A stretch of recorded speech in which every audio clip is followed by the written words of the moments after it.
A single dad doctor bandaged a rich boy's knee, but when the billionaire father showed up in tears, the truth ripped open 20 years of buried secrets, leaving everyone wondering, will love finally heal the wounds of the past, or will pride destroy this family forever? Before we get into the story, comment below where in the world you are watching from today. The morning sun streamed through the windows of Walker Family Medical Clinic, casting warm rectangles of light across the freshly mopped floors.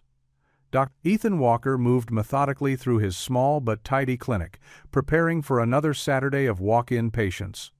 The familiar scent of antiseptic and coffee filled the air as he checked supplies in each examination room. "Dad, the insurance forms are all sorted," Emily called from the front desk. At 16, she had the same gentle efficiency as her late mother, spending her Saturday mornings helping at the clinic instead of sleeping in like most teenagers. Ethan smiled at his daughter. "Thanks, sweetheart. What would I do without you?" "Probably drown in paperwork," Emily teased, her dark ponytail swinging as she organized files. She had her mother's warm brown eyes and quick wit, a daily reminder of both joy and loss. The quiet morning routine shattered when the clinic's door burst open. A well-dressed woman in her 50s rushed in, carrying a small boy who was crying softly. "Please, we need help," the woman said, slightly out of breath. "He fell at the park." Ethan immediately stepped forward, his doctor's instincts taking over. The boy wore expensive clothes, now dusty from his fall, his knee bleeding through designer jeans. "I'm Dr. Walker," he said gently. "What's your name, buddy?" The child sniffled, looking up with huge blue eyes. "Lucas," he whispered. "He wandered off at the park," the nanny explained, her voice tight with worry. "I only looked away for a moment."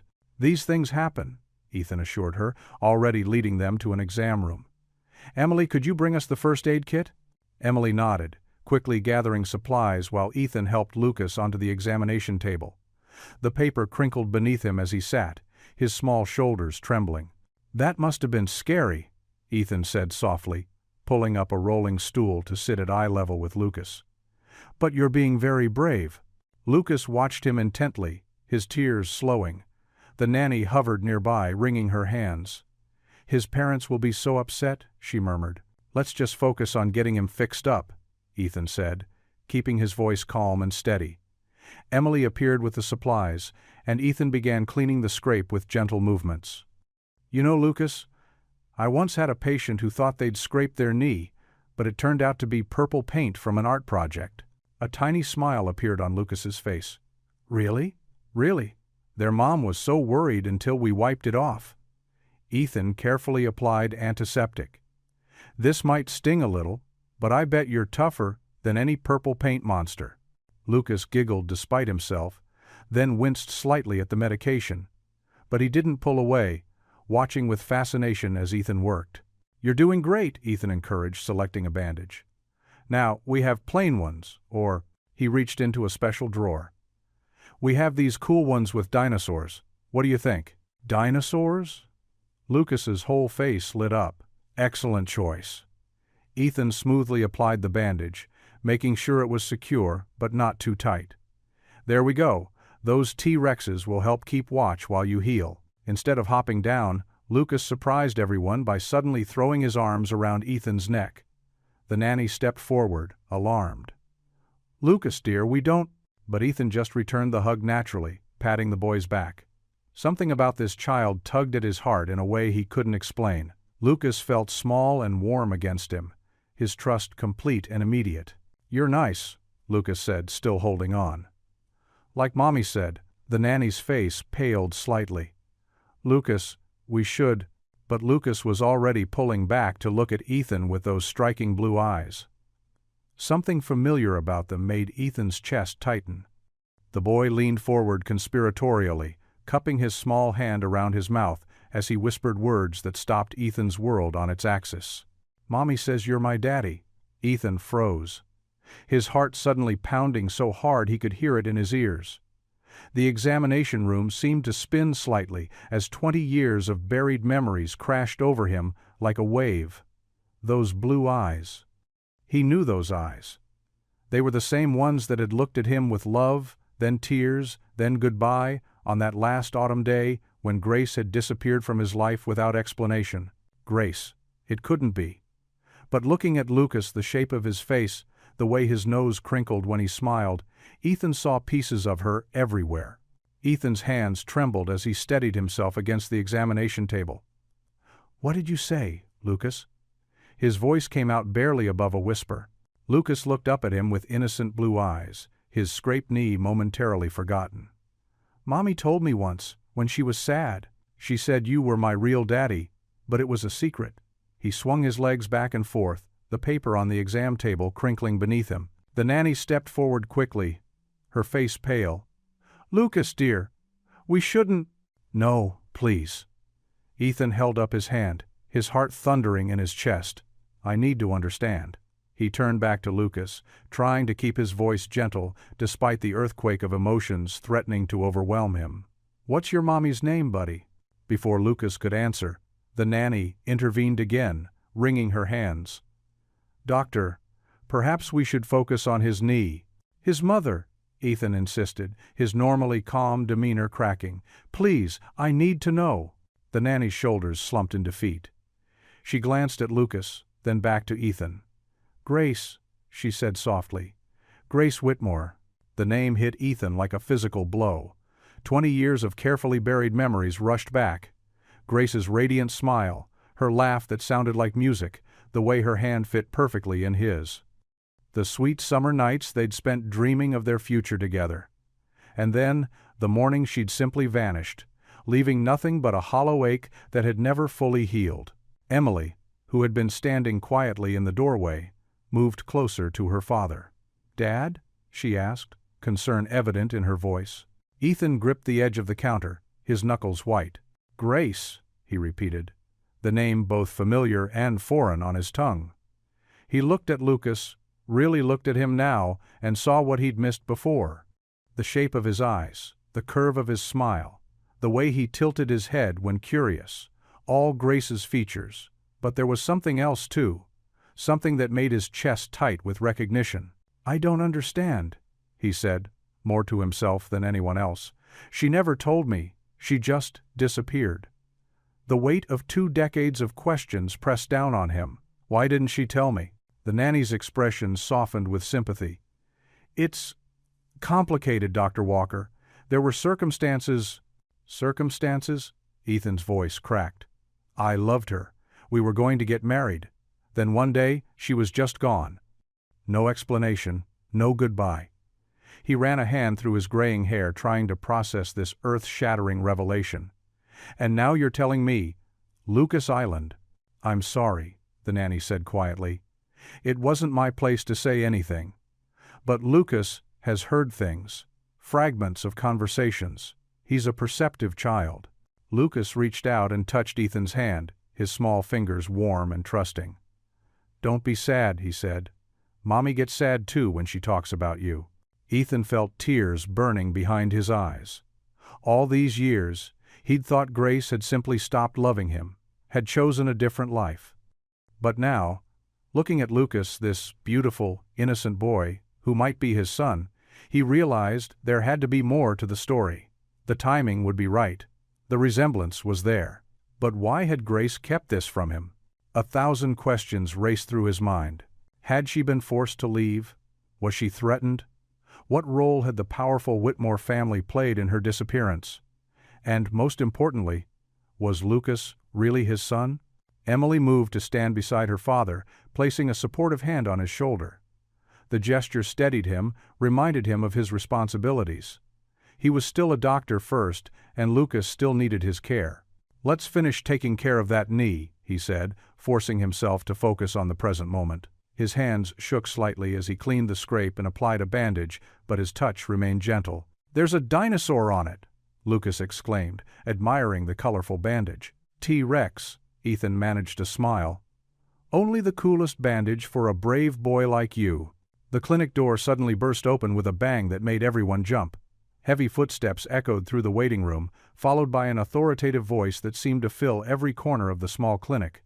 Charles Whitmore strode into the examination room, his expensive suit a stark contrast to the humble surroundings. His commanding presence seemed to make the room smaller, and even the nanny straightened her posture instinctively. The billionaire businessman filled the doorway, his face flushed with what appeared to be both concern and irritation. "Lucas," Charles said, his voice softer than his entrance would have suggested. "Are you all right, son?" Ethan stood frozen, face to face with the man who had raised the child who might be his own. The man who had married Grace. The man who had everything Ethan had once dreamed of. 20 years of questions hung in the air between them, heavy and unspoken. Charles Whitmore burst through the clinic door, his polished leather shoes clicking against the linoleum floor. His tailored suit and commanding presence filled the small examination room. The moment his eyes landed on Lucas, something changed in his stern expression. "Lucas!" Charles rushed forward, his usually controlled demeanor cracking. He knelt beside the examination table where his son sat, carefully examining the bandaged knee. "Are you all right, son?" Lucas nodded, still gripping Ethan's hand. "Dr. Walker made it all better, Father. He told funny jokes and everything." Charles's eyes moved from Lucas to Ethan, then down to their joined hands. Something flickered across his face. Surprise, perhaps even vulnerability. He stood slowly, straightening his suit jacket with trembling fingers. Charles's voice caught. He cleared his throat and tried again. "Thank you, Doctor," when the nanny called. He extended his hand toward Ethan, and when their palms met, Charles gripped it firmly. Tears gathered in the corners of his eyes, shocking everyone in the room. "Thank you for caring for my son when I could not be here." Ethan nodded, struck by the raw emotion from this clearly powerful man. "Of course, it's what any doctor would do." "No." Charles shook his head, still holding Ethan's hand. "Not just the medical care, the kindness, the jokes." He glanced at Lucas, who was swinging his legs happily. "He seems comfortable with you." The nanny shifted nervously in the corner, watching the exchange. The air in the small room felt charged with unspoken tension.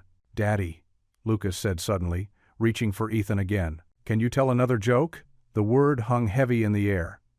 Charles's grip on Ethan's hand tightened painfully before he released it. His face paled, and he turned to the nanny. "What did he just say?" "Mr. Whitmore, I can explain," the nanny started. But Lucas spoke over her. "Mommy said he's my real daddy," Lucas announced proudly, seemingly oblivious to the adult's discomfort. "And he's nice, just like she said." Charles stood absolutely still, his breathing shallow. The previous tears of gratitude had dried, leaving his eyes sharp and alert. The examination room felt smaller by the second, the tension building like a thunderstorm. Ethan's heart raced. He wanted to speak, to explain that this information was as new to him as it was to Charles. But the words wouldn't come. His medical training kicked in, reminding him to stay calm in crisis situations. "Lucas," Charles said softly, his voice carefully controlled. "Please wait outside with Miss Thompson for a moment." He nodded to the nanny, who quickly gathered Lucas. "But Father," Lucas protested. "Now please." Charles's tone left no room for argument. Lucas slid off the examination table, his small shoulders drooping.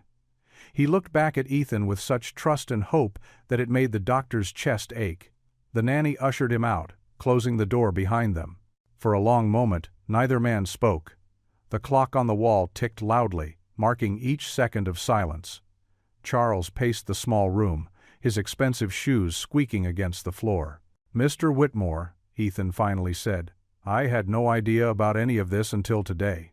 I haven't seen Grace in 20 years. Charles stopped pacing and turned to face him. His previous vulnerability had vanished, replaced by something harder to read. "Dr. Walker." He paused, studying Ethan's face. "Would you step outside with me for a moment?" The request sounded polite, but Ethan recognized it as the command it was. He nodded, leading the way through the clinic's waiting room where Lucas sat with the nanny, flipping through a children's magazine. The morning sun was bright outside the clinic, warming the concrete sidewalk. A few early patients waited in their cars, watching curiously as the two men stepped out. Charles led them around the corner of the building, away from prying eyes. Ethan watched as Charles's grateful expression from earlier transformed, hardening into something cold and unyielding as steel.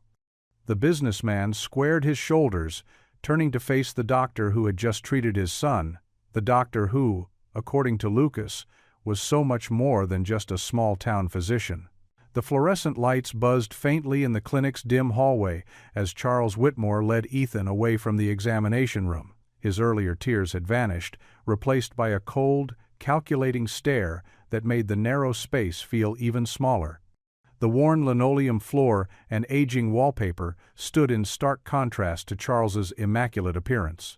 "Dr. Walker," Charles said, his voice low and controlled, "I appreciate what you did for Lucas today, but let me be clear. You need to stay away from my family." His words carried the weight of someone used to having his commands obeyed without question. Ethan stood his ground, though his heart hammered in his chest. "Grace was part of my life long before she was part of yours, Mr. Whitmore," was being the operative word, Doctor. Charles straightened his silk tie, a gesture that seemed more habit than necessity. "Grace belongs to our world now. The country club circles, charity galas, board meetings, a far cry from a small-town clinic, wouldn't you agree?"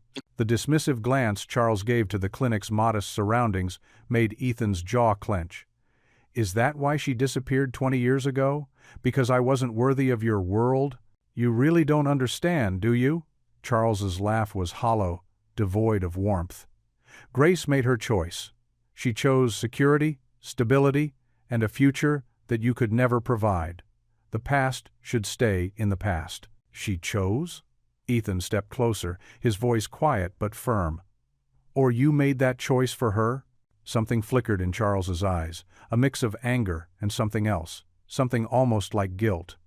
"There are things you don't know, Dr. Walker. Complications that were beyond your limited perspective at the time." "Then explain them to me," Ethan challenged. "What was so complicated about two people in love?" Charles's face hardened. "Love?" He spat the word like it tasted bitter. "Love doesn't keep the lights on. Love doesn't maintain social standing. Love doesn't secure a child's future." He smoothed down his jacket, regaining his composure. Grace understood that eventually. Through the hallway window, Ethan could see Lucas in the waiting room, chatting animatedly with the nanny. The boy's innocence and warmth were so at odds with the cold conversation taking place just feet away. "Lucas deserves to know the truth," Ethan said softly. "Lucas deserves to be protected," Charles countered sharply. "And I've spent the last 6 years doing exactly that. Don't mistake my gratitude for permission to disrupt my family's life." Before Ethan could respond, Charles turned on his heel and strode back to the waiting room. "Come along, Lucas," he called, his voice suddenly warm and paternal. "Time to go home." Ethan watched helplessly as Charles ushered Lucas and the nanny through the clinic's front door. Lucas turned back, waving with his uninjured arm, a bright smile on his face that made Ethan's chest ache. Through the clinic's window, Ethan observed as a sleek black car pulled up to the curb. The driver, wearing a crisp uniform, jumped out to open the door. Charles helped Lucas inside, the nanny following closely behind. The tinted windows made it impossible to see inside once the doors closed. The car pulled away smoothly, leaving Ethan standing alone in his clinic, the antiseptic smell suddenly overwhelming. The weight of the day's revelations pressed down on his shoulders like a physical burden. Later that night, Ethan sat in his favorite armchair at home, a leather-bound book open in his lap. The living room lamp cast a warm glow, but his eyes were fixed on a photograph tucked between the pages. The edges were worn soft from handling, the colors slightly faded with time. In the photo, a younger Grace smiled at the camera, her hair catching the sunlight, her eyes bright with joy and possibility. It was taken during their last summer together, before everything changed. "Dad?" Emily's voice startled him from his thoughts. She stood in the doorway, concern etched on her young face. "You've been staring at that picture for almost an hour." Ethan tried to smile, but it didn't quite reach his eyes. His finger traced the edge of the photograph, following the familiar path it had taken countless times over the years. "Just thinking, sweetheart," he said, his voice rough with emotion. Emily moved closer, perching on the arm of his chair. She glanced at the photograph, then back at her father's distant expression. "About the boy from the clinic today?" she asked softly. "I heard Mrs. Peterson at the front desk talking about how he looked just like you." Ethan didn't answer immediately, his eyes still fixed on Grace's smiling face in the photograph. The silence in the room grew heavy with unspoken words and unanswered questions. Emily placed her hand on his shoulder, offering quiet support even though she couldn't fully understand the storm of emotions her father was weathering. The old grandfather clock in the corner ticked steadily, marking time as Ethan sat lost in memories of a love that had slipped through his fingers 2 decades ago, a love that had apparently left behind more than just a broken heart. Ethan tossed and turned in his bed, memories flooding his dreams like a gentle stream that soon became a rushing river. In his mind, he was 20 again, walking hand in hand with Grace through the town park. Her sundress caught the breeze as maple leaves danced around them. Her laughter echoed through the years, crystal clear even now. "I'll love you forever, Ethan Walker. Dream," Grace said, her hazel eyes sparkling with youth and promise. They sat on their favorite bench, the one with their initials carved underneath. She leaned her head on his shoulder, her dark hair carrying the scent of jasmine. The dream shifted to their last moment together. Grace stood in the rain, mascara running down her cheeks. "I'm sorry," she whispered, turning away. No explanation, no goodbye. Just the sound of her heels clicking on wet pavement as she disappeared into the darkness. Ethan jerked awake, his t-shirt damp with sweat. The digital clock on his nightstand showed 5:47 a.m. Dawn's first light filtered through his bedroom curtains, painting the walls in soft shades of pink and gold. He rubbed his face, trying to shake off the weight of decades-old memories. After a quick shower and a strong cup of coffee, Ethan headed out for his morning rounds. Small-town doctors never really had a day off. Someone always needed help. He checked on Mrs. Peterson's arthritis, changed Mr. Rodriguez's bandages, and wrote a prescription for the Wilson twins' ear infections. The farmer's market was in full swing by the time he finished his rounds. Local vendors had set up their colorful stands along Main Street, filling the air with the scent of fresh bread, herbs, and ripe strawberries. Ethan usually stopped by on Saturday mornings to pick up produce for the week. Emily loved the honey-crisp apples from the Johnson farm. He was examining a basket of tomatoes when something made him look up. Maybe it was instinct, or maybe it was the familiar scent of jasmine carried on the morning breeze. His heart stopped. Grace stood at the flower stall across the street. 20 years had softened her features, but hadn't dimmed her beauty. Her dark hair now had subtle streaks of silver at the temples and fine lines crinkled at the corners of her eyes. She wore a simple blue dress and carried a woven basket filled with fresh produce. The sight of her hit him like a physical blow. She must have felt his gaze because she turned, and their eyes met across the busy market. The bustling crowd seemed to fade away. The chatter of vendors, the laughter of children, the clinking of coins, all of it disappeared into a distant hum. Time stretched like honey dripping from a spoon. Grace's basket slipped from her fingers, spilling peaches and green beans onto the cobblestones. Her hand flew to her throat in a gesture so familiar it made Ethan's chest ache. He wanted to move, to help her, but his feet seemed rooted to the spot. Someone bumped into him, breaking the spell. He stumbled forward, and Grace took a halting step in his direction. They met in the middle of the street, surrounded by the morning bustle yet somehow completely alone. Up close, he could see the slight tremor in her hands, the rapid pulse at her throat. She looked both exactly the same and entirely different. Her eyes held the same warmth, he remembered, but now they carried shadows of regret and something else. Fear? "Ethan," she whispered, his name falling from her lips like a prayer. Her voice was hoarse with emotion. Before he could respond, quick footsteps approached from behind him. "Dad, I thought I'd find you here. Did you get the apples yet? I was thinking we could make a pie." Emily's cheerful voice trailed off as she noticed the charged atmosphere.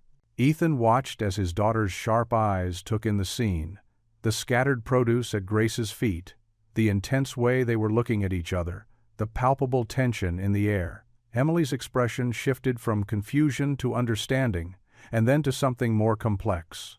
Grace's hands trembled as she whispered again, "Ethan." The morning sun caught the tears gathering in her eyes, making them shine like diamonds. The small bell above Joe's diner chimed as Grace and Ethan stepped inside. The morning rush had ended, leaving only a few regulars scattered among the red vinyl booths. Coffee cups clinked against saucers, and the smell of bacon still hung in the air.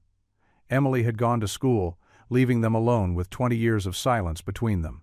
Grace's hands trembled as she slid into a corner booth, smoothing her silk blouse, a habit that reminded Ethan of their younger days, when she would nervously adjust her cotton sundresses before their dates. Some things hadn't changed, even if everything else had.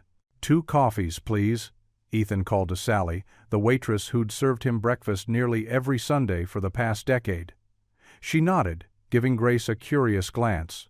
Grace stared at her perfectly manicured fingers, now laced tightly together on the Formica tabletop.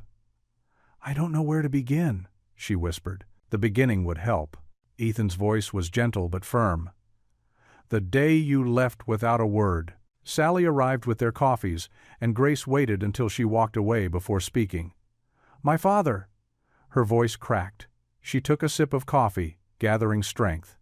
"He called me into his study that morning. He had private investigators following us for months. He knew everything about you, your family, your dreams of medical school." Ethan's hand tightened around his coffee cup. "And? He said he would destroy everything you worked for." Tears welled in Grace's eyes. "He threatened to use his connections to block your medical school acceptance, to ruin your father's small business. She dabbed at her eyes with a napkin. "He said he would make sure your family ended up on the street." The coffee turned bitter in Ethan's mouth. "You could have told me. We could have fought him together." "I was young and scared, and—" Grace's hand drifted to her stomach, a gesture that made Ethan's heart stop. "I had just found out I was pregnant, with Lucas." The diner's cheerful music faded to white noise.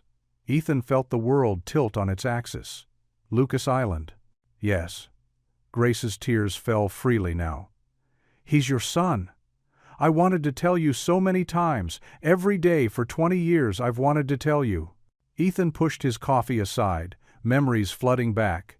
Their last night together, their dreams of a future, the ring he'd been saving for. "Instead, you married Charles. Father arranged it all. Charles knew about the pregnancy, agreed to claim Lucas as his own. It was all decided for me." Grace's voice was heavy with old pain.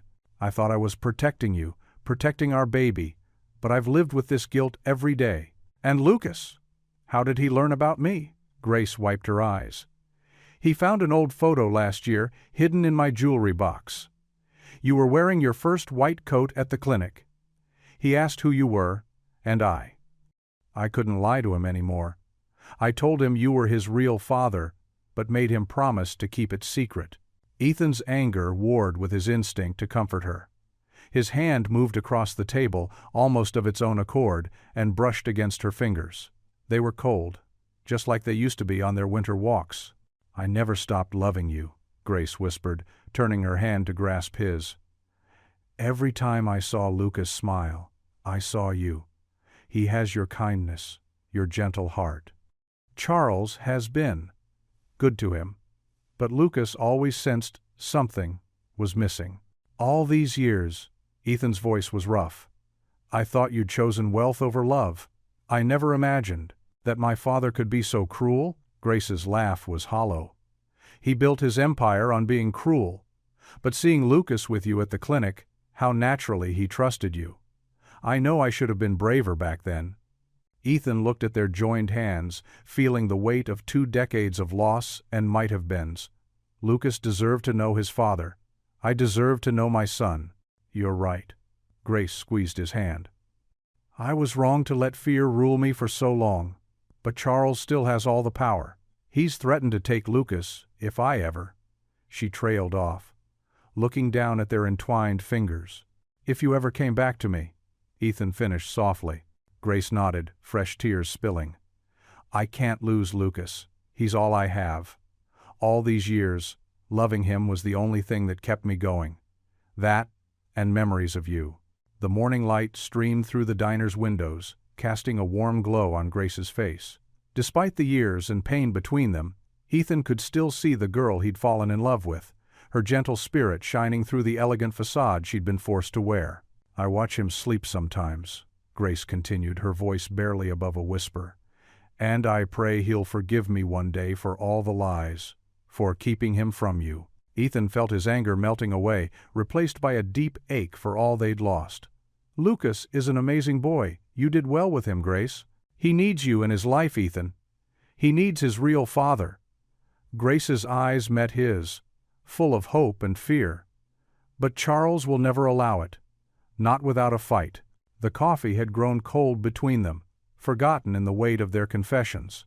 Outside the diner's window, morning traffic passed by, people going about their normal lives, unaware of the hearts breaking and mending in the corner booth. "I'm so sorry," Grace whispered, squeezing his hand one last time before pulling away. "For everything." As they stood to leave, Ethan noticed Grace's hands were steady now, as if sharing her burden had given her strength. They walked together to the diner's door, 2 decades of silence finally broken between them.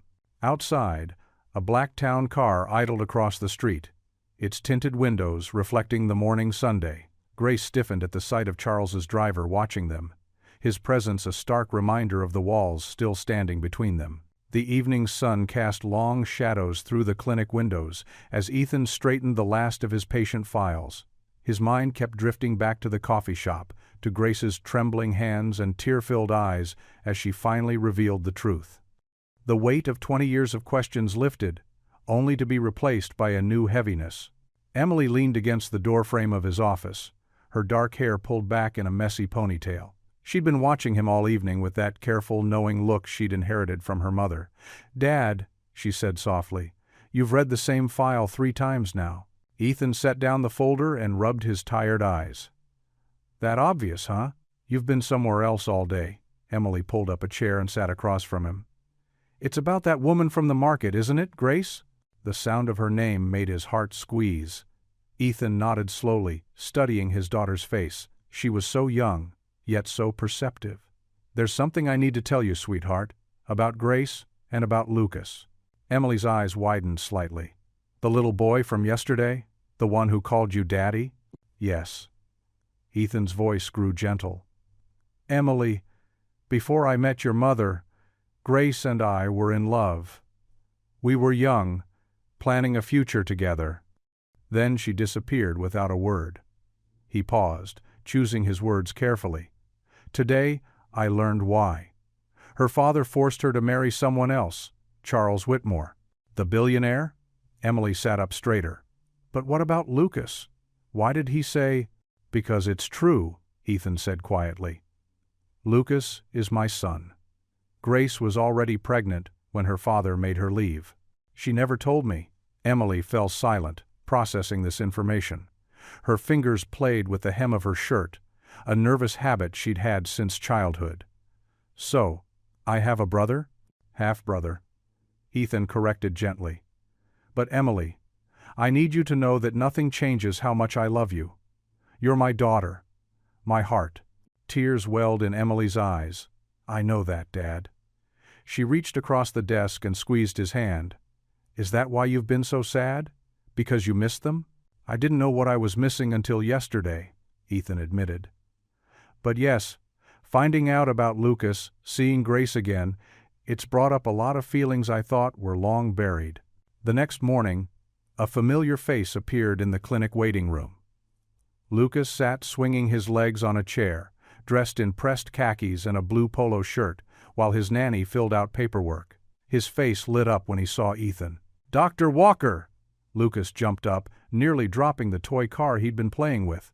"Look what I brought to show you." Ethan's heart swelled as he knelt down to Lucas's level. "Well, what do we have here?" "It's a 1965 Mustang," Lucas announced proudly, holding up the perfectly detailed model car. "Grandpa Charles gave it to me, but he says I can't play with it much 'cause it's collectible." He carefully sounded out the word. "That's quite special," Ethan said, leading them to an exam room. "Do you like cars?" Lucas nodded enthusiastically.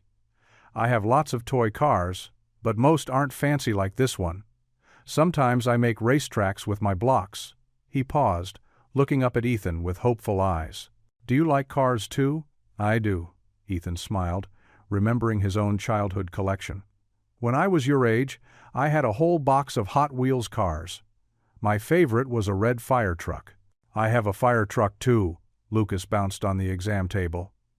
"Can I show you sometime? Maybe you could come to my house and see all my toys?" The innocent request made Ethan's throat tight. "That would be nice, buddy, but we'll have to ask your mom and dad first." Lucas's face scrunched in thought. "But you are my dad too, right?" "That's what Mommy said in her special box." "Special box?" Ethan asked, his curiosity piqued as he pretended to check Lucas's reflexes. "Mm-hmm. Mommy has a pretty wooden box where she keeps important things. Once when she was crying, I saw pictures of you in it. She said you were my real daddy, but it was a secret." Lucas swung his feet, completely unaware of the impact of his words. "Why is it a secret? Don't you want to be my daddy?" Ethan's hands stilled on his stethoscope. "Lucas, The exam room door burst open. Charles Whitmore stood in the doorway, his tall frame blocking the light from the hallway. His face was a mask of cold fury, his expensive suit seeming to crackle with his anger. "Lucas." Charles's voice was tight. "Come here. Now." Lucas's small shoulders hunched. "But Grandpa Charles, I was showing—" "Now, Lucas." Charles's tone left no room for argument. He strode forward and took Lucas's arm, perhaps more firmly than he intended. "Mr. Whitmore," Ethan started, straightening to his full height. "Lucas's appointment is over." Charles cut him off, his eyes glacial. "You've seen quite enough of my grandson, Dr. Walker. More than enough." He turned to the nanny hovering anxiously in the doorway. "Margaret, you're fired. Get out." "Grandpa, you're hurting me," Lucas whispered, trying to pull his arm free. Charles immediately loosened his grip, his expression softening for just a moment as he looked at the boy. But when he turned back to Ethan, the coldness had returned. Without another word, he led Lucas from the room, the boy's beloved toy car left forgotten on the exam table. Ethan picked up the small Mustang, its metallic paint gleaming under the fluorescent lights. His son's tiny fingerprints were still visible on its surface. The crickets chirped softly in the warm evening air as Grace made her way up the wooden steps of Ethan's front porch. Her heels clicked quietly against the boards, each step measured and careful. The modest two-story house stood peacefully on the quiet street, its white paint glowing silver in the moonlight. Ethan opened the door before she could knock, as if he'd been waiting. The porch light cast a gentle glow across his worried face. He wore simple jeans and a faded blue button-down shirt so different from Charles's expensive suits, yet so familiar and right. "Grace," he whispered, glancing behind her at the empty street. "Are you okay?" She nodded, wrapping her arms around herself despite the warm night. "Lucas is asleep. I told the housekeeper I needed some air." Her voice trembled slightly. "I had to see you, Ethan. I had to explain more." He gestured to the wooden porch swing, and they sat down together, leaving careful space between them. The chains creaked softly as the swing swayed. Above them, stars dotted the clear night sky like scattered diamonds. "Does Charles know you're here?" Ethan asked quietly. Grace shook her head, her hands twisting in her lap. "No, he's away on business until tomorrow." She took a shaky breath. "But his people watch me, Ethan. They always watch me." "Tell me," he said gently. "Charles, he's built walls around Lucas and me. Golden walls, but still a cage." Her voice cracked. "If I try to leave, he'll take Lucas. His lawyers would destroy me in court. He'd make sure I never saw my son again." Ethan's jaw tightened. "He can't do that. Lucas is my—" "He can," Grace interrupted. "He has proof I abandoned you willingly. Papers I signed under pressure. And his money. It buys whatever truth he wants." She wiped at her eyes. "He'd ruin me financially too. Everything I have, everything I could give Lucas, gone in an instant." The swing creaked as Ethan shifted closer. "Money isn't everything, Grace." "I know that." She looked at him then, really looked at him. His face was older than in her memories, lined with both wisdom and sadness, but his eyes held the same steadfast warmth. "You taught me that, all those years ago. But Lucas, he's everything to me. I can't lose him." "You won't," Ethan said firmly. He reached for her hand, and she let him take it. His palm was warm and calloused, a healer's hands. "Grace, if you choose to fight this, I'll stand with you. We'll get good lawyers. We'll prove the truth. Charles's influence runs deep in this town, even deeper in the city, but not as deep as faith," Ethan said. "Or love, or what's right." His thumb traced circles on her palm. "I've missed 20 years with my son. I've missed you. If you want to break free, I'll fight beside you every step of the way." Grace's fingers tightened around his. "I'm so scared, Ethan." "I know." He shifted closer, their shoulders touching now. "But you're not alone anymore. We can face this together, if that's what you want." She looked up at the stars, remembering summer nights long ago when they dreamed of their future under this same sky. "Lucas adores you already," she whispered. "He's always needed a real father. Charles. He tries, in his way, but he sees Lucas more as an heir than a little boy." "I've only known him for days," Ethan said. "But I love him so much it hurts. He's perfect, Grace. You've raised him beautifully." Tears spilled down her cheeks. "I see you in him. His gentle heart, his way with people, even his smile." She turned to face Ethan fully. "I never stopped loving you. All these years, locked in that mansion, playing the perfect wife, my heart was always here." Ethan reached up slowly, brushing tears from her cheek. "Mine too." Their hands remained clasped as the swing swayed gently. The night wrapped around them like a soft blanket, crickets singing their endless summer song. For a moment, time seemed to stand still, holding them in this pocket of peace. "I should go," Grace said finally, though she made no move to leave. "The housekeeper will worry." "Stay," Ethan whispered. "Just a few more minutes." She nodded, letting her head rest against his shoulder. His familiar scent, soap and cotton, and something uniquely, Ethan brought back a flood of memories. Happy ones, before Charles had torn them apart. "We'll figure this out," Ethan promised softly. "Whatever you decide, whatever path you choose, I'm here. You and Lucas deserve to be free." Grace squeezed his hand. "I've prayed for this. For years, I've prayed for a way out, a way back to you." I was starting to lose hope. "God has perfect timing," Ethan said. "Maybe all this Lucas finding me, us meeting again, maybe it's an answer to those prayers." They sat in comfortable silence, their joined hands a bridge between past and present, between fear and possibility. The porch swing creaked its gentle rhythm, and somewhere in the distance a whippoorwill called. Neither of them noticed the subtle flash from across the street, where a dark figure stood in the shadows of an oak tree. The man lowered his camera, checked the image of the doctor and Grace holding hands, and silently slipped away into the night. The morning sun streamed through the clinic windows as Ethan sorted through the day's mail. Bills, medical journals, and pharmaceutical catalogs made their usual appearance. But among them sat a thick, cream-colored envelope that stood out from the rest. The paper was expensive, with elegant gold lettering that caught the light. "What's that?" Emily asked from the reception desk, where she helped out before school. She crossed the room, curiosity bright in her eyes. Ethan turned the envelope over in his hands. "It's addressed to Dr. Ethan Walker," he said, breaking the seal. Inside was an ornate invitation card that seemed to shimmer. Emily peered over his shoulder. "The annual Whitmore Foundation Charity Gala," she read aloud. "Dad, this is huge. All the important people in town go to this." Ethan set the invitation down on his desk, running a hand through his graying hair. "I can't imagine why Charles Whitmore would invite me." "Maybe he's trying to make peace?" Emily suggested, picking up the invitation to examine it closer.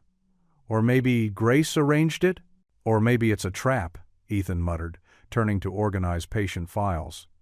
The weight of recent events pressed on his shoulders. Lucas's revelation, Grace's confession, Charles's threats. Each day brought new complications to what had once been his simple life. Emily put her hands on her hips, reminding Ethan so much of her mother that his heart squeezed. "Dad, you have to go. This is your chance to show them who you really are." "And who's that?" Ethan asked, managing a small smile. "The best doctor in town. The man who treats everyone equally, rich or poor. The father who raised me alone and never complained once."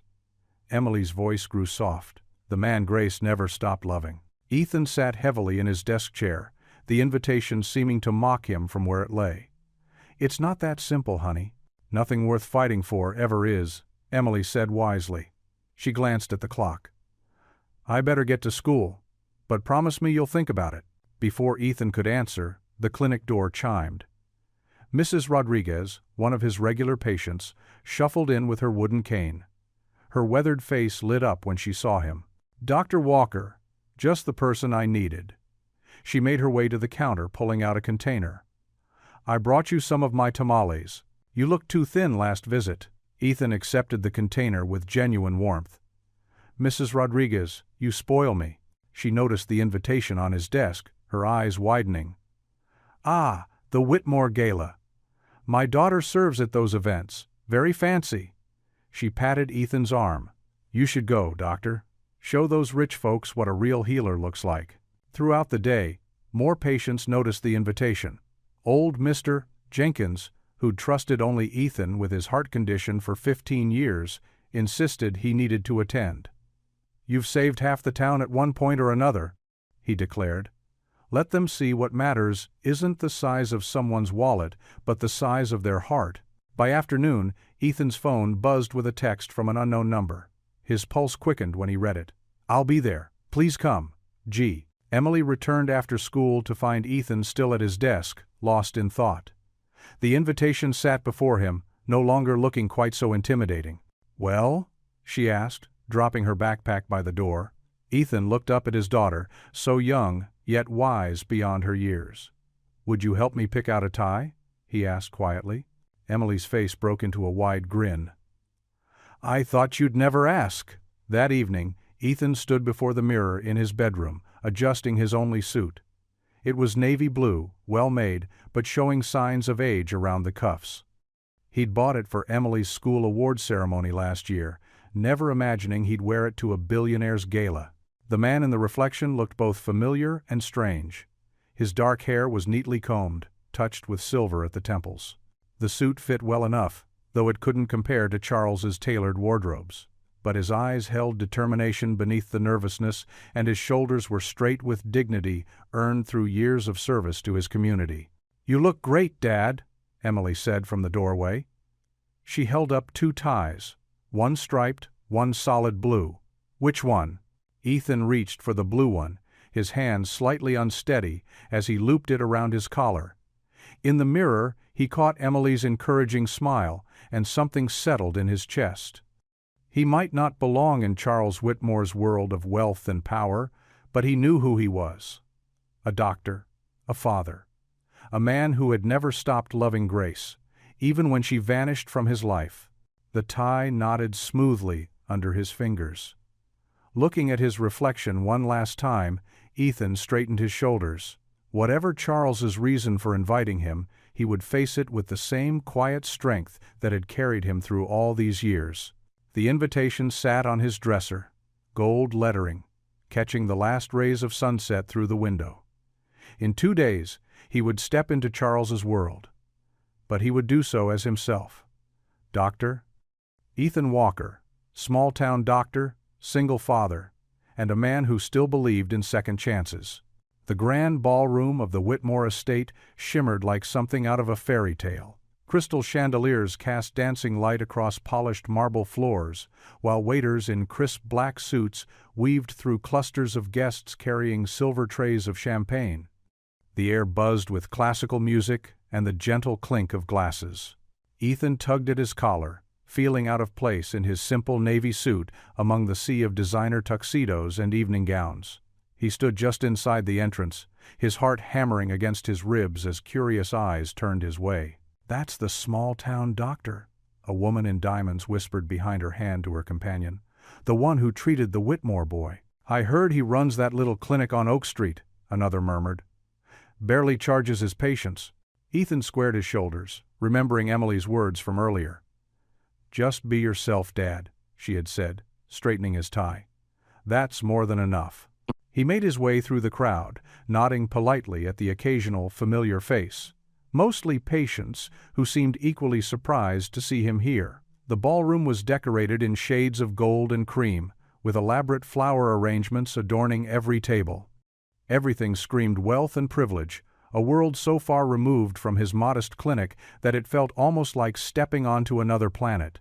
"Dr. Walker," a small voice called out, and Ethan turned to see Lucas weaving through the forest of adults' legs, his little tuxedo slightly rumpled. Before Ethan could respond, Grace appeared behind her son, and the sight of her made his breath catch. She wore a floor-length emerald gown that caught the light with every movement, her dark hair swept up elegantly. But it was her eyes that held him, warm and bright, with something that looked like hope. "Lucas, sweetheart, don't run," she gently scolded, but her smile was tender as she looked between her son and Ethan. "Dr. Walker, thank you for coming." "Daddy, look at my bow tie." Lucas proudly showed off the tiny black bow at his neck. "Just like yours." Ethan knelt down to Lucas's level, careful to keep his voice low. "Very handsome, buddy. Did you tie it yourself?" "Mommy helped," Lucas admitted with a giggle. "But I picked it out special." Grace's hand rested protectively on Lucas's shoulder, but her eyes never left Ethan's face. "It's quite a turnout tonight," she said softly. "Father's annual galas always draw the city's elite." "I feel a bit like a fish out of water," Ethan admitted, standing back up. "Your father's world island, different from mine." "Perhaps that's not such a bad thing," Grace murmured. And something in her tone made his heart skip. They found a quiet corner near one of the elaborate ice sculptures, Lucas chattering happily about his day at school while Grace and Ethan exchanged glances filled with unspoken words. For a moment, it felt almost normal, like they could be any family sharing stories about their day. "Grace," Charles's voice cut through their bubble of peace. He approached with measured steps, his tuxedo immaculate, his face unreadable. "The speech is in 5 minutes. Lucas should be seated with his nanny." "Of course, Father." Grace's smile dimmed slightly. "Come on, sweetheart. Let's find Mrs. Henderson." Ethan watched them go, noting how Grace's shoulders tensed under her father's stern gaze. Charles didn't acknowledge him directly, but the message in his cold stare was clear: "You don't belong here." The guests began gathering around the main stage where Charles would give his annual address. Ethan found himself near the back, where he could see Grace and Lucas seated in the front row. Charles took his place at the podium, commanding attention with his mere presence. "Distinguished guests," Charles began, his voice strong and confident. 20 years ago, when we started the Whitmore Foundation." Ethan listened as Charles spoke about charity initiatives and community support, fighting back a touch of irony at how different the man's public persona was from the one who had threatened him at the clinic. The speech continued smoothly, until suddenly, Charles's voice faltered. The change was subtle at first, a slight tremor in his hands, a sheen of sweat on his forehead. Then Charles gripped the podium tightly, his face going pale. We have always believed." His words slurred slightly, and he swayed on his feet. Grace half rose from her chair, concern etching her features. Lucas grabbed her hand, his eyes wide with fear. The moment seemed to stretch like pulled taffy as Charles's knees buckled. He crumpled to the stage floor, one hand clutching his chest, the other reaching blindly outward. Panic erupted in the ballroom. Women gasped, men shouted for help, and somewhere in the chaos, a glass shattered against the marble floor. Lucas's frightened cry cut through the noise. "Grandpa!" Ethan was moving before he could think, his doctor's instincts taking over. He pushed through the crowd that had gathered around the stage, his voice carrying with quiet authority. "I'm a doctor. Please step back and give him space." He knelt beside Charles, whose face was now gray with pain. The proud billionaire looked suddenly vulnerable, his carefully maintained facade cracking as he struggled to breathe. "I need a first aid kit," Ethan called out, his fingers already at Charles's pulse point. "And someone call an ambulance." The crowd parted like a wave as Ethan rushed to Charles's side. The billionaire lay crumpled on the marble floor, his face ashen and contorted with pain. Ethan's doctor's instincts took over, pushing aside their complicated history as he knelt beside his patient. "Someone get my medical bag from the coat check," Ethan called out, his voice steady and sure. "And dial 911. He loosened Charles's bow tie and pressed 2 fingers against his neck, counting the rapid, irregular pulse. Grace stood nearby, holding Lucas close to her chest. The little boy's eyes were wide with fear. "Is Grandpa going to be okay?" he whispered. "Stay back, sweetheart," Grace murmured, but her own voice trembled. Ethan's medical bag arrived, and he worked with practiced efficiency. His hands moved surely as he pulled out his stethoscope and blood pressure cuff. The elegant ballroom had fallen silent except for the rustle of expensive fabric as guests shifted anxiously. "Charles, can you hear me?" Ethan asked clearly, listening to his heart. The rhythm was dangerously irregular. "I need you to take slow, deep breaths." Charles's eyes flickered open, panic visible in them. He tried to speak but could only manage a weak gasp. "It's angina," Ethan explained calmly, reaching for his bag again. "I'm giving you nitroglycerin, under your tongue." He administered the medication with gentle precision, all while monitoring Charles's vital signs.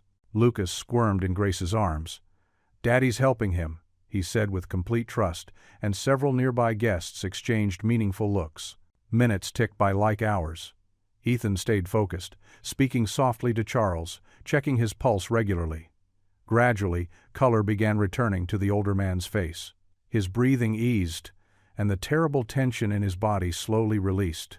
By the time the paramedics arrived, Charles was sitting up, supported by Ethan's steady arm.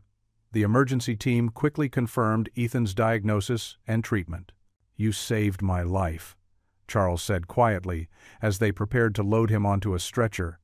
His voice was hoarse but clear enough for those nearby to hear. Again, Ethan shook his head. "I'm just doing my job." "No." Charles reached out and gripped Ethan's wrist with surprising strength. "You did more than that." He looked around at the gathered crowd, then back at Ethan. His next words carried across the hushed ballroom.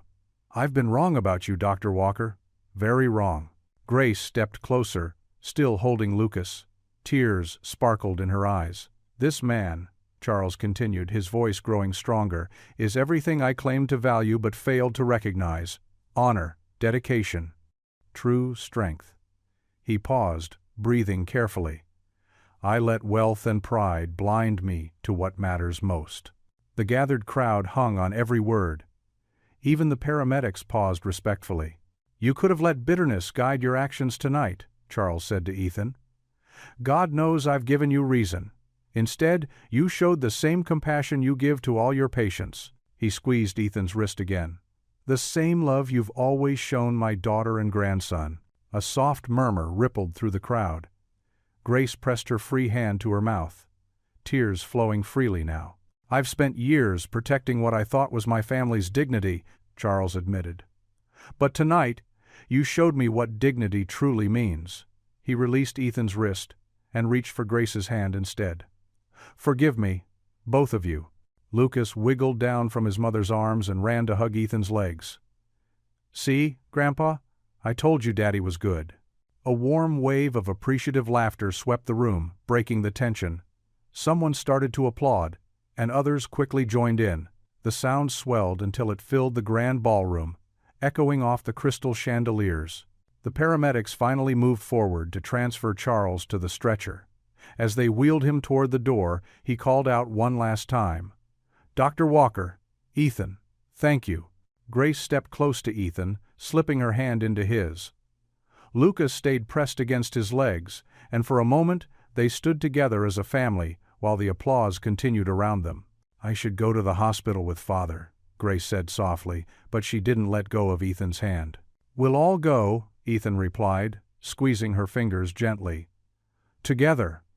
They walked out of the ballroom that way. Grace's hand warm in his, Lucas skipping between them. The crowd parted again, but this time with respect rather than alarm. Ethan felt hope expanding in his chest, as bright and sparkling as the crystal chandeliers above. For the first time in 20 years, he allowed himself to believe that love might triumph over pride after all. Sunlight streamed through Ethan's kitchen window as he sipped his morning coffee, the local newspaper spread before him on the worn wooden table. The headline made him pause mid-sip, Small, town doctor saves billionaire's life at charity gala. Below was a photo of him, kneeling beside Charles, hands steady and focused, while the crowd watched in stunned silence. Emily leaned over his shoulder, still in her pajamas, her long hair tied in a messy bun. "Dad, you're famous." She grabbed a piece of toast and settled into the chair beside him. "Everyone at school will be talking about this." Ethan shook his head, uncomfortable with the attention. "I just did what any doctor would do." He pushed the paper aside, but Emily pulled it back. "Look," they quoted Mrs. Henderson from the grocery store. Emily read aloud, "Dr. Walker has always been our guardian angel. Now the whole town knows what we've known for years." She grinned at her father. "She's right, you know."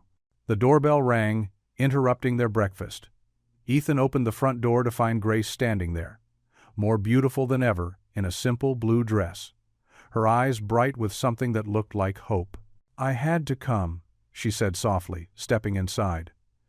"Charles is doing well. The doctors say it was a minor heart episode, thanks to your quick action." Her hand touched his arm briefly. "You saved his life, Ethan." They moved to the living room, where Emily tactfully excused herself upstairs. Grace perched on the edge of the couch, her hands clasped in her lap. "Maybe this is a sign," Grace whispered. "The way you helped him, despite everything. It shows what kind of man you are. What kind of father you could be to Lucas." Her voice trembled. "Charles seemed different last night, after what happened. More human."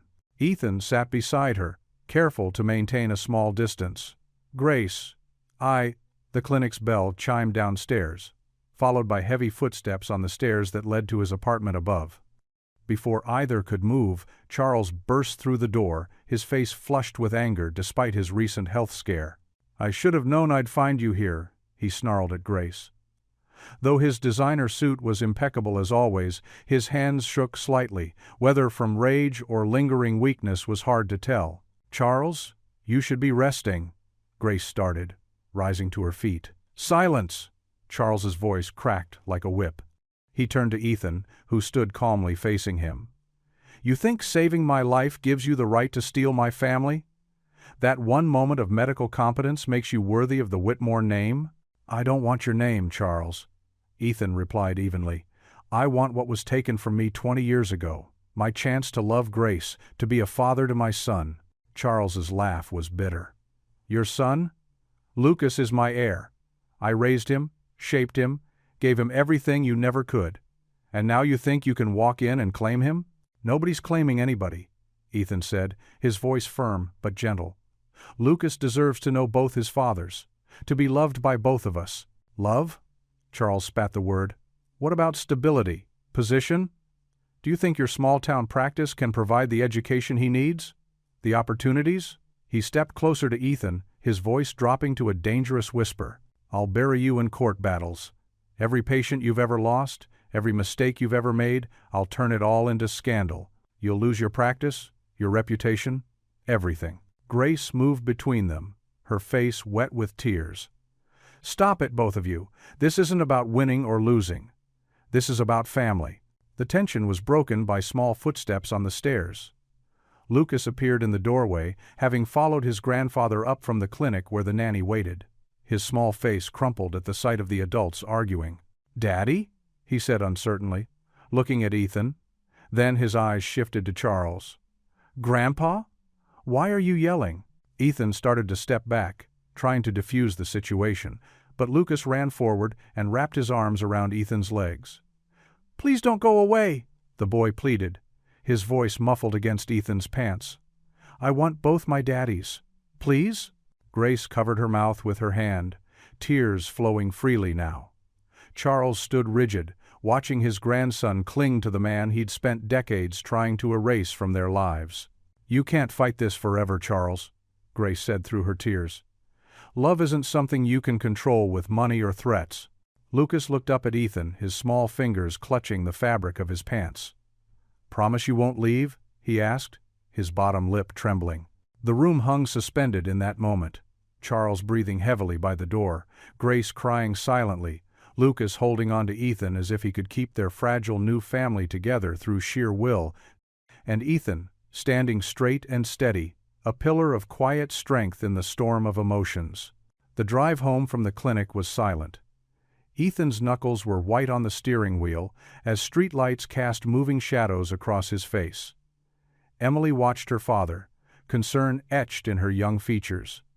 The sun had already set, leaving the small town draped in early evening darkness that matched their mood.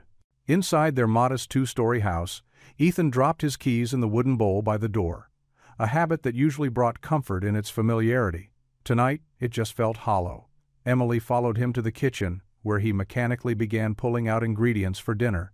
"Dad," Emily said softly, touching his arm, "stop pretending you're okay." Ethan's hands stilled over the cutting board. A half-chopped onion lay forgotten as his shoulders slumped. "I'm sorry, sweetheart." He turned to face his daughter, leaning against the counter. "I can't drag you into this mess. Charles Whitmore. He's not someone we can fight." "Why not?" Emily's voice rose with teenage indignation. "You save lives every day. You saved his life. He's just a bully with money." "It's not that simple." Ethan sank into a kitchen chair, running his hands through his graying hair. "He has the power to destroy everything we've built here. The clinic, our reputation, our home." Emily pulled out the chair next to him. "But you love Grace. And Lucas. He's my brother, isn't he? Don't we fight for family?" The word brother hit Ethan like a physical blow. "Emily, honey, you've been my rock through everything since your mother passed. I won't risk your future in a war I can't win." "You're stronger than you think, Dad." Emily's eyes, so like her mother's, filled with tears. "I see how you help people, how they trust you. The whole town loves you." The phone buzzed on the counter, Grace's name lighting up the screen. Ethan stared at it until it went dark again.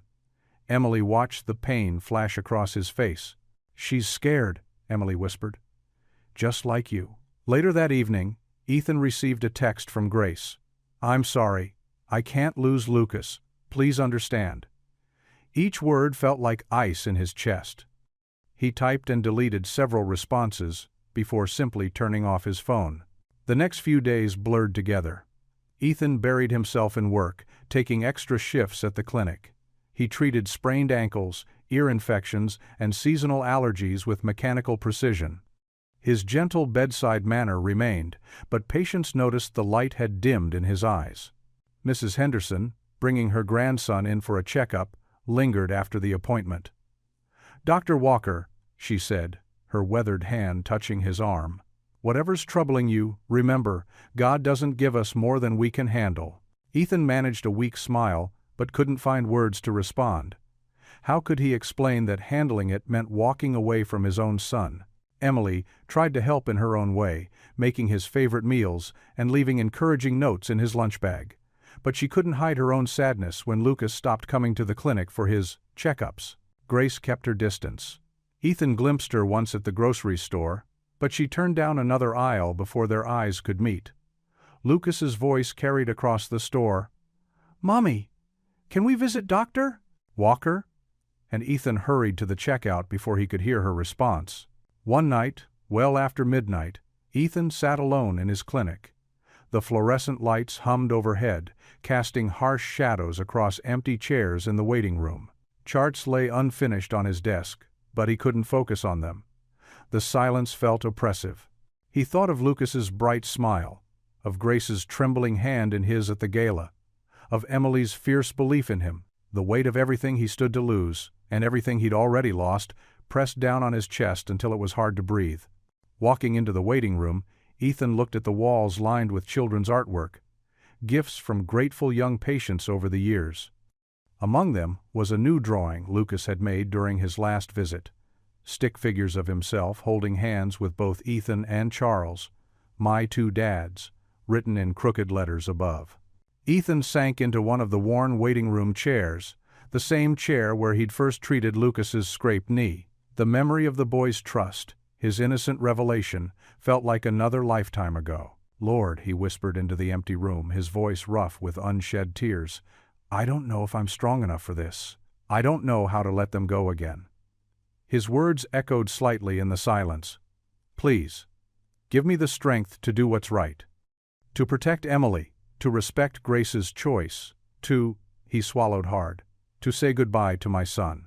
The prayer hung in the still air of the clinic, unanswered, but somehow heard. Outside, a car passed by, its headlights briefly illuminating the room before leaving it in darkness once more. Ethan sat there, surrounded by the echoes of laughter and tears these walls had witnessed over the years. In this room, he had delivered good news and bad, had comforted the grieving and celebrated with the healed. He had built a life of service, of caring for others. Now, he realized, he needed to find the strength to care for his own wounded heart. The empty chairs seemed to watch him, silent witnesses to his struggle. Each one held memories of patients who had trusted him with their fears, their pain, their hope. Tonight, he was both the healer and the one in need of healing. The massive mahogany doors of Charles Whitmore's study loomed before 6-year-old Lucas. His small hand trembled as he pushed one open, just enough to slip inside. Moonlight streamed through towering windows, casting long shadows across the expensive Persian rugs and leather-bound books that lined the walls.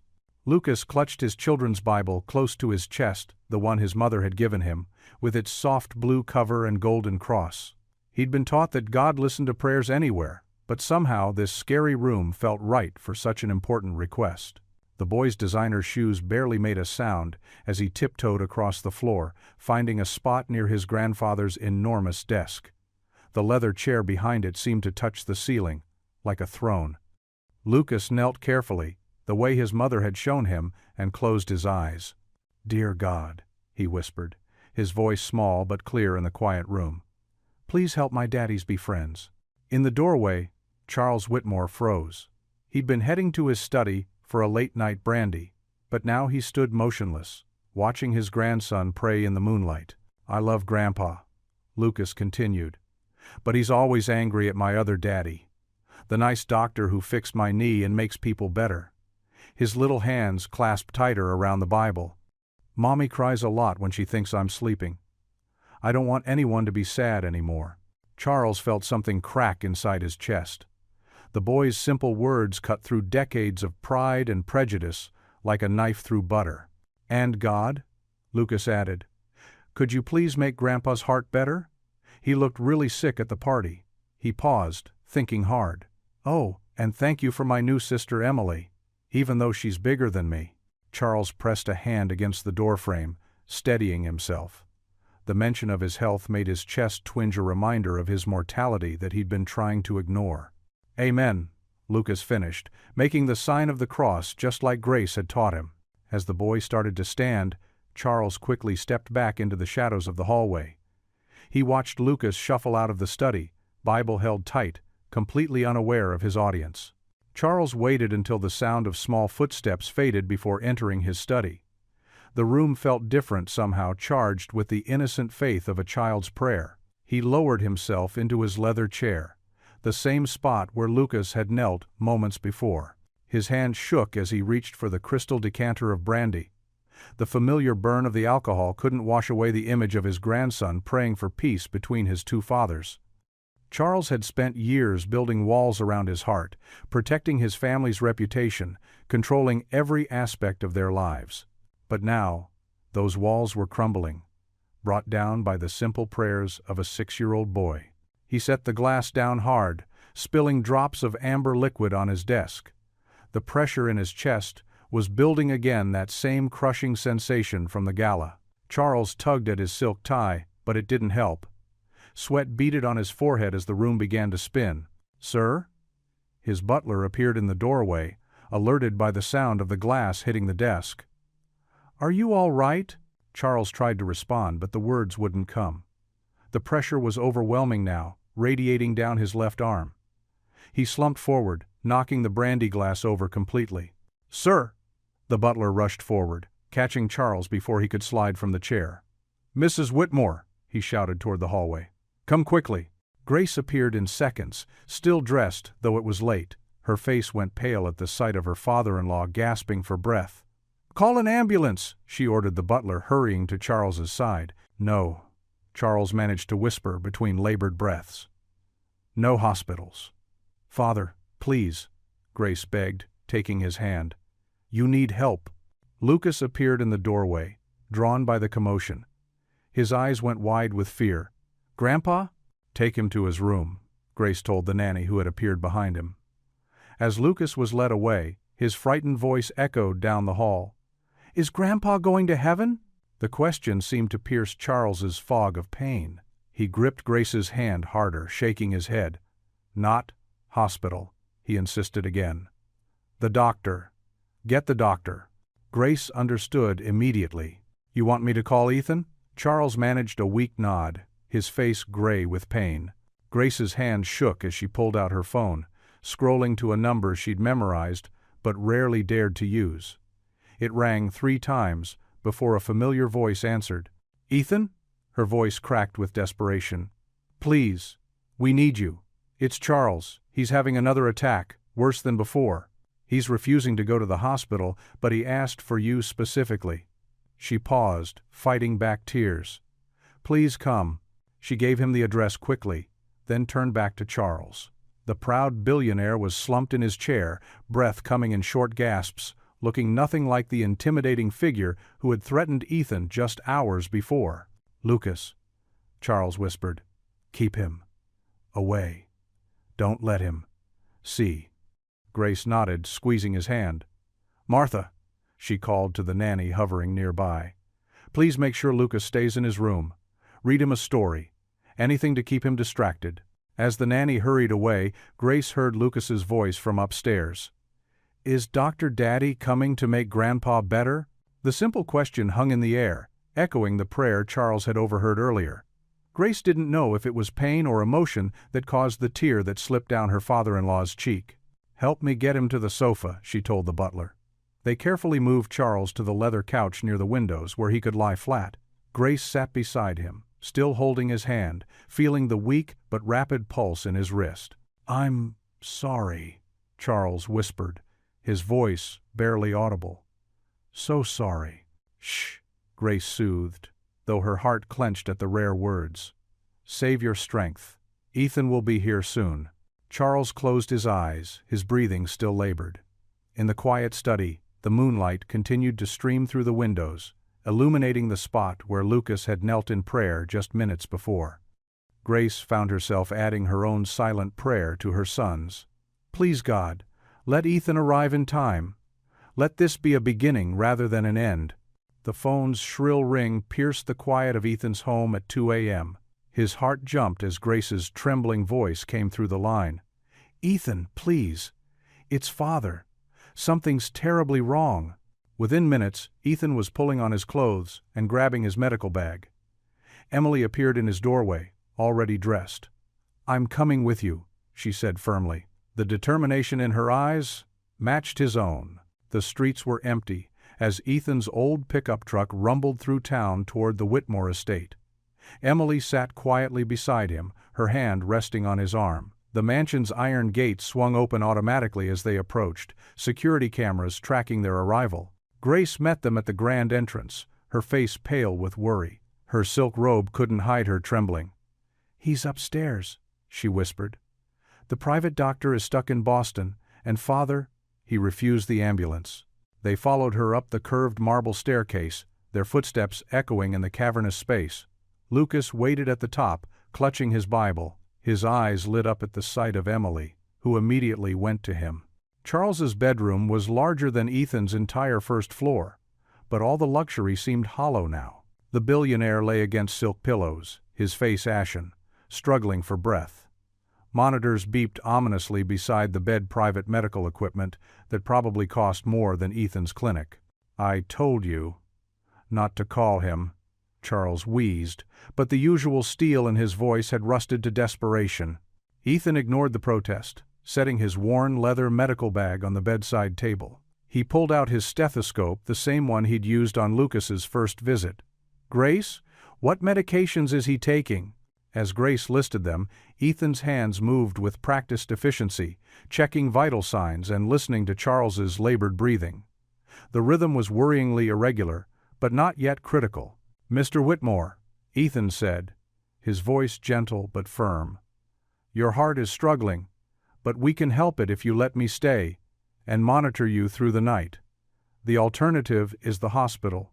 Your choice." Charles's eyes, usually sharp with authority, now showed fear. He gave a slight nod. Emily had guided Lucas to a plush armchair in the corner where they sat together. The boy leaned against her, thumb in his mouth, something Grace said he hadn't done in years. Emily stroked his hair, whispering quiet reassurances. "Grace," Ethan directed, "I need his medication list from the other doctors and any recent test results." His calm authority filled the room, pushing back the panic. This was what he did best, being steady when others couldn't be. Grace hurried to Charles's study, while Ethan adjusted the oxygen flow and checked the monitors. His patient watched him with an unreadable expression. "Why are you helping me?" Charles asked between labored breaths. "After everything."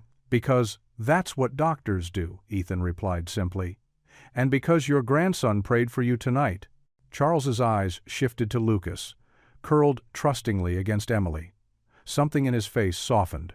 Grace returned with a thick medical file. Ethan reviewed it quickly, making notes and adjusting medications. His movements were sure, his presence calming. This was the same care he gave to every patient, whether they could pay or not. The next hour passed in tense vigilance. Ethan monitored, adjusted, and slowly the numbers on the screen improved. Charles's breathing eased, though his usual mask of strength had cracked completely. Grace perched on the edge of the bed, holding her father's hand. Tears slipped down her cheeks as she watched Ethan work. The distance she'd forced between them seemed to physically pain her now. Lucas had fallen asleep against Emily, who held him protectively. She watched her father with quiet pride, seeing in him what she'd always known, that true strength came from kindness, not power. "The worst has passed," Ethan finally announced, checking Charles's pulse one more time. "But I'll stay until morning to be sure." "You should rest, Father," Grace said softly. "Emily and I can take Lucas to his room." Charles's hand tightened on his daughter's. "Wait," he said, his voice rough. "Ethan, thank you." Again, the words seemed to cost him, but they were sincere. Ethan nodded, settling into a chair beside the bed. "Try to sleep, Mr. Whitmore. We'll talk more when you're stronger." Grace gathered Lucas, who stirred just enough to mumble, "Goodnight, Daddy," to both men before Emily helped carry him out. Charles watched them go, something like wonder crossing his tired face. The massive room grew quiet, except for the steady beep of monitors. Charles's eyes drifted closed, his breathing finally evening out into sleep. Ethan sat vigilant in the darkness, his stethoscope ready around his neck, watching over the man who had tried so hard to keep him away. The moonlight spilled through towering windows, turning everything silver and strange. In sleep, Charles looked smaller somehow, just a man, not a titan of industry, just a father, like Ethan, trying to protect what he loved. Morning light crept through the heavy curtains of Charles Whitmore's bedroom, casting soft shadows across the antique furniture.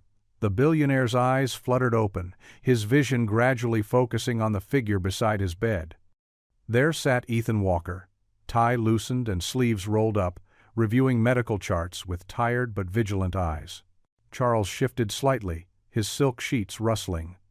The movement caught Ethan's attention, and the doctor leaned forward, immediately checking his patient's pulse with gentle fingers. "You stayed," Charles whispered, his voice hoarse. The surprise in his tone was evident, mingled with something else, shame. "Of course I did," Ethan replied simply, reaching for a glass of water. "Here, small sips." As Charles drank, supported by Ethan's steady hand, the morning silence stretched between them.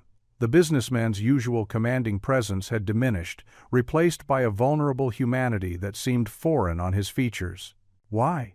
Charles asked after a moment, his hands trembling slightly as he lowered the glass. "After everything I've done, the threats, the ultimatums, why would you spend the night watching over me?" Ethan's kind eyes met Charles's searching gaze. "Because that's what doctors do. We care for people, regardless of who they are or what they've done." Charles turned his face away, but not before Ethan caught the glimmer of tears. "I've been such a fool," he whispered, his voice breaking. "All these years. Decades of pride and prejudice. I've ruined so many lives with my arrogance." The confession hung heavy in the air. Ethan remained silent, allowing Charles the space to continue. "I thought wealth was everything," Charles went on, his words coming faster now. "I believed I was protecting Grace by keeping her in our world of privilege. But I was wrong, so terribly wrong." He looked down at his hands, age spots visible against the white sheets. "I forced her to leave you, threatened to destroy your future if she didn't comply. I took away her choice, her happiness, and yours." Ethan's jaw tightened, old pain flickering across his features. But he remained steady, professional, even as Charles continued his confession. "When Lucas was born, I convinced myself I was doing right by him too. A wealthy grandfather, the Whitmore name, the best of everything money could buy." Charles's voice grew bitter. "But that boy, he sees through it all. He has a pure heart that recognizes true love and kindness, the way he looks at you." He paused, swallowing hard. "He knows who his real father is, not just by blood, but by spirit." "Lucas is a remarkable child," Ethan said softly. "You and Grace have raised him well." Charles shook his head, a tear finally escaping down his cheek. "Grace raised him well despite my interference. And now—" He reached out suddenly, grasping Ethan's hand with surprising strength. "Can you ever forgive me? For taking away 20 years you could have had with your son? For keeping Grace from the man she truly loved?" Ethan looked down at their clasped hands, the weathered, manicured fingers of the billionaire gripping the capable, caring hands of the small-town doctor. In that moment, the vast gulf between their worlds seemed to shrink. "I forgive you," Ethan said quietly but firmly. "Holding on to bitterness only hurts us all, and it's not too late to make things right." Charles's grip tightened. "No more fighting," he promised, his voice thick with emotion. "No more threats or conditions. Grace's happiness and Lucas's, that's what matters now. I see that so clearly." He met Ethan's gaze directly. "You're the better man, Dr. Walker. You always were. I was just too proud to admit it." "We're both just men," Ethan replied gently, "trying our best to protect those we love." The door opened then, and Grace entered, carrying a breakfast tray. She stopped short at the threshold, taking in the unexpected scene before her, her father and Ethan, hands still clasped, tears on Charles's cheeks and compassion in Ethan's eyes. "Father," she whispered, uncertainty and hope warring in her voice.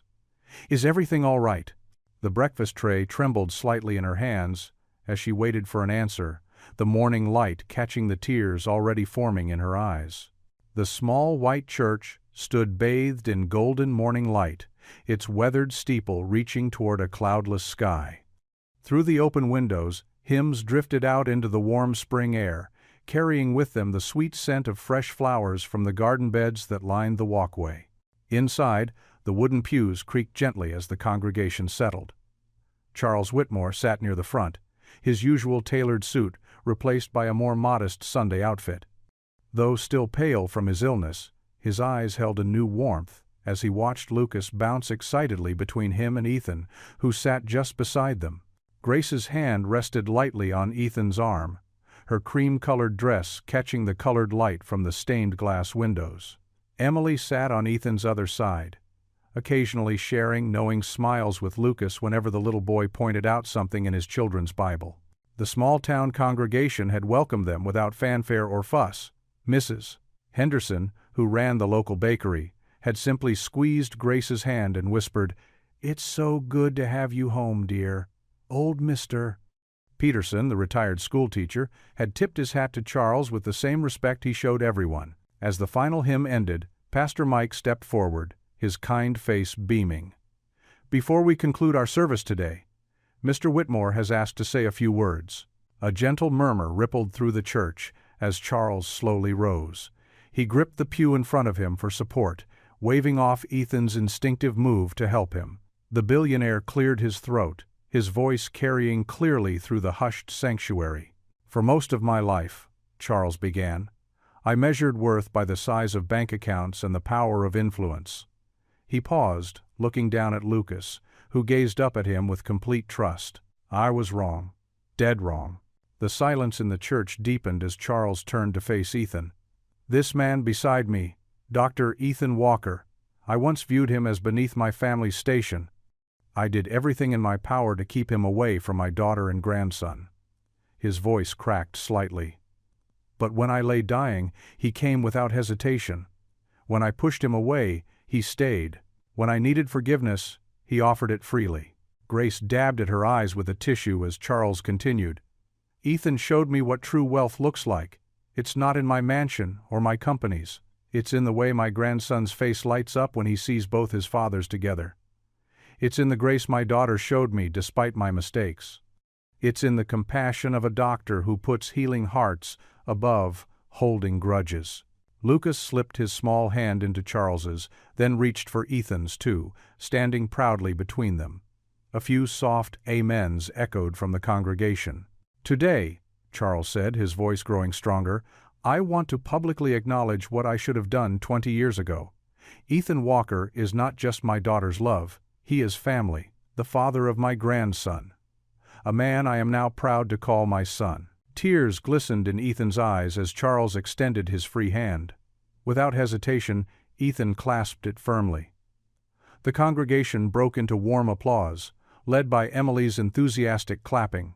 Grace stood to embrace her father, then turned to Ethan, their eyes meeting in a look that spoke of promises kept and love restored.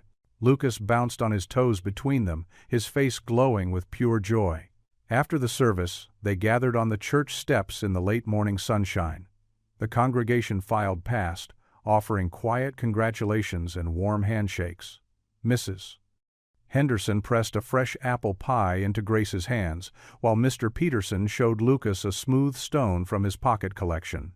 Emily pulled out her camera, a birthday gift from her father, and began adjusting the settings. "Everyone together," she called out, waving them into position. Charles stood tall despite his lingering weakness, one hand resting proudly on Lucas's shoulder. Grace leaned into Ethan's side, his arm wrapped securely around her waist. Lucas positioned himself between his parents, practically vibrating with happiness. "Perfect," Emily said, raising the camera. "Now smile." The spring breeze rustled through the nearby oak trees, carrying the sound of church bells and distant bird song. Sunlight caught the simple gold cross atop the steeple, making it shine like a beacon of hope. "Wait!" Lucas suddenly called out. He tugged on Emily's sleeve. "You have to be in it too. Your family." Pastor Mike stepped forward with a gentle smile. "Allow me," he offered, taking the camera from Emily. Emily joined the group, standing beside her father. Charles reached out and drew her closer, including her in the family circle. The gesture brought fresh tears to Ethan's eyes as he watched his daughter beam with acceptance. "Everyone ready?" Pastor Mike asked, raising the camera. 1, 2, 3. The camera clicked, capturing the moment forever. Two families becoming one, united in love and grace, their faces reflecting the joy of healing and new beginnings. Behind them, the old church stood as a silent witness to the power of forgiveness and the strength of second chances.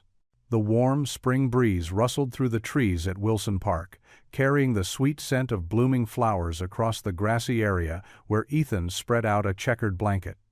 Grace knelt beside him, unpacking a wicker basket filled with sandwiches, fruit, and homemade cookies. Her eyes sparkled with joy as she watched Emily help Lucas arrange paper plates and napkins. A few yards away, Charles Whitmore sat in a comfortable lawn chair beneath a sprawling oak tree. His posture, once rigid with pride, had softened. He wore casual khakis and a light blue polo shirt, a far cry from his usual business attire. The change in his clothing matched the transformation in his heart. "Grandpa, look!" Lucas called out, waving a bright red frisbee. "Emily's teaching me how to throw it." Charles smiled, raising his hand in acknowledgement. "Show me what you've learned, son." Emily positioned herself behind Lucas, helping him adjust his grip on the disc. "Like this," she demonstrated, guiding his small arm through the motion. "Now give it a try." The frisbee wobbled through the air, landing a few feet short of Charles, but Lucas beamed with pride. "Did you see that?" "Wonderful throw," Charles praised, his voice warm with genuine affection. Grace leaned back against Ethan's chest as they sat on the blanket, his arms wrapping naturally around her waist. The simple gesture spoke volumes about their journey. From young love, torn apart, to mature hearts, reunited. She closed her eyes, savoring the moment. "I never thought we'd have this," she whispered, just loud enough for Ethan to hear. He pressed a gentle kiss to her temple. "God works in mysterious ways," he murmured. "Look at how he brought us all together." A bright yellow butterfly fluttered past, catching Lucas's attention. "Emily, look!" He pointed excitedly, abandoning the frisbee to chase after it. Emily laughed, following her soon-to-be stepbrother across the grass. "Be careful not to trip," she called out, her protective nature showing. The two children weaved between the trees, their giggles carrying on the breeze. From his spot under the oak, Charles watched the scene unfold. He pulled out a handkerchief, dabbing at his eyes. The tears weren't from sadness. They were tears of gratitude, of redemption, of joy, at witnessing the beautiful tapestry that had been woven from threads he once tried to tear apart. "Would you like some lemonade, Dad?" Grace called out, holding up a glass pitcher that sparkled in the afternoon sunday. Charles nodded, rising slowly from his chair. His recent health scare had left him moving more carefully, but it had also given him the greatest gift: perspective. He joined them on the blanket, accepting the cool glass Grace poured him. "Thank you, sweetheart," he said, his voice thick with emotion that went far beyond the simple gesture of serving a drink. Ethan reached out, squeezing Charles's shoulder. No words were needed between them anymore. The two men had moved past their former rivalry, finding something far more valuable in its place: mutual respect and understanding. Emily and Lucas returned from their butterfly chase, faces flushed with excitement. "Mom, can I have a cookie?" Lucas asked, then quickly corrected himself with a grin. Can I have a cookie, please?" Grace laughed, opening the container of chocolate chip cookies. "Since you ask so politely, of course you may." The children settled on the blanket, munching happily on their treats. Emily shared stories about her school's upcoming science fair, while Lucas interjected with tales of his latest art projects. The adults listened attentively, savoring not just the food, but the precious moments of family connection. The afternoon passed in a gentle rhythm of conversation, games, and quiet moments of contentment. As the sun began its descent toward the horizon, painting the sky in brilliant shades of orange and pink, Lucas crawled into Ethan's lap. "You know what's the best thing ever?" he asked, looking up at Ethan with those innocent eyes that had first melted the doctor's heart weeks ago in his clinic. "What's that, buddy?" Ethan asked, ruffling the boy's hair. Lucas smiled, glancing between Ethan and Charles. "Now I have two daddies," he declared, with the simple wisdom of childhood. "One who takes care of me at home, and one who fixes scraped knees and makes the best jokes." Charles and Ethan's eyes met over Lucas's head. In that moment, any remaining tension dissolved completely. Charles nodded slightly, a gesture of peace and acceptance that spoke volumes. Ethan returned the nod, understanding passing between them. They had both found something far more precious than pride or position. They had found family. Grace wrapped her arms around Lucas from behind, pulling him into a group hug with Ethan. Emily scooted closer, leaning against her father's shoulder. Charles watched them, his heart full.